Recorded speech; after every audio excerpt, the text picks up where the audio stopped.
Morning पिला माने आज गणित शिक्षादान कार्यक्रम को तुमको स्वागत जनाऊँगी। आम तुम सप्तम श्रेणी पाठ 9 आम प्रतिसमत और सर्वसमत विषय आलोचना करते आम सर्वसमत आम कौन आलोचना करते त्रिभुजर सर्वसमता एवं तार केतगुड़िए शर्त आमर आम आगु आलोचना कर सारी ना कि आज आम आउ एक शर्त विषय आलोचना करवा।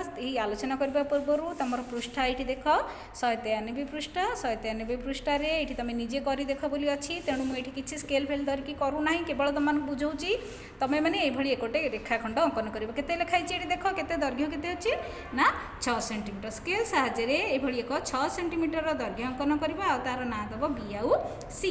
एबे बी बिंदु ठारे तुम प्रोट्राक्टर पकईकि कोण अंकन करवा शिखिच कर सारी आम आगु बहुत थर। तेणु कोण अंकन करवा केते ना ये गोटे 60 डिग्री कोण अंकन करके बढ़ेवा जो शेष बिंदु ना ये जेहेतु तीर चिन्ह दिखाई आम ये केवल लिखा एम।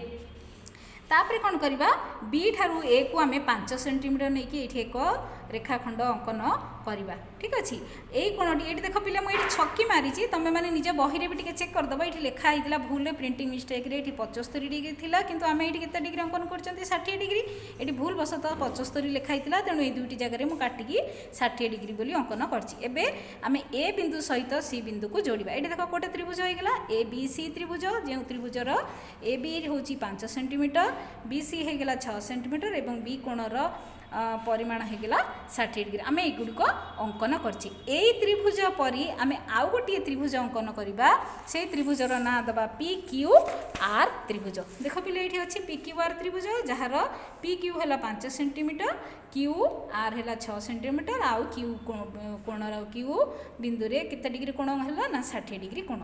एबे आम दुईटी त्रिभुज अंकन कले गोटे है एबीसी त्रिभुज गोटे है त्रिभुज पी क्यू आर आम दुईटा त्रिभुज भितर आम एबे देखिबा कोण समान अच्छी। तापर आमर को कोण दि जाए ना पी आउ आर आम यार दैर्घ्य जानू तुम निजे मापिब मापिक ये लिख आम मापी सारापर आम देखिलु पी आर राप एवं सेठी कौन थिला ए आउ सी एसी माप दुईटी जाक सामान है।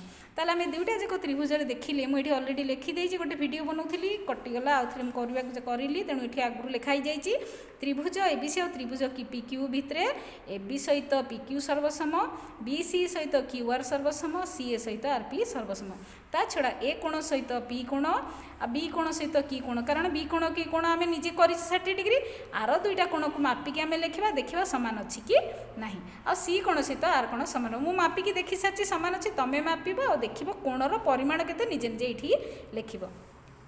ताले ये आम त्रिभुज कौन है दुईटा जाक त्रिभुजर सब सामान होगा 3टा जाक कोण 3टा जाक बाहु सामान होगा तेणु आमको आम कौन कह दुईटी जाक त्रिभुज सर्वसम है बोली कहवा। ताले कौ शर्त अनुसार सामान है आम कौन अंकन करथिले प्रथमे गोटे बाहु अंकन करथिले एठी गोटे बाहु अंकन करथिले मझे गोटे कोण बा बाहु प्रथमे है बाहु तापरे कोण तापरे बाहु। ताले ये जो शर्तटी है सेटा होची बा को बा बाहु कोण बाहु बा को बा शर्त अनुसार त्रिभुज दुईटी सर्वसम है। दुईटी त्रिभुज मध्य गोटे त्रिभुजर दुई बाहु और सेमानंकर अंतर्गत कोण अन्य त्रिभुजर दुई बाहु और सेमानंकर अंतर्गत कोण सह सर्वसम हेले त्रिभुज द्वय सर्वसम हेबे। सर्वसमतार यही शर्त को बाहु कोण बाहु बा संक्षेप बाको बा सर्वसमता कहुए। ताले तुम मानक मुझे बुझेली या सहित तुम ये गोटे अभ्यास कार्य 9.5 अच्छी तुम निजे समाधान कर ऑलरेडी समाधान करके पठे देख तुम समाधान सांगे मेल खाऊँ कि ना यह देखिकी तुम गणित खाता निश्चित भाव में कर मत पठेब। Thank you.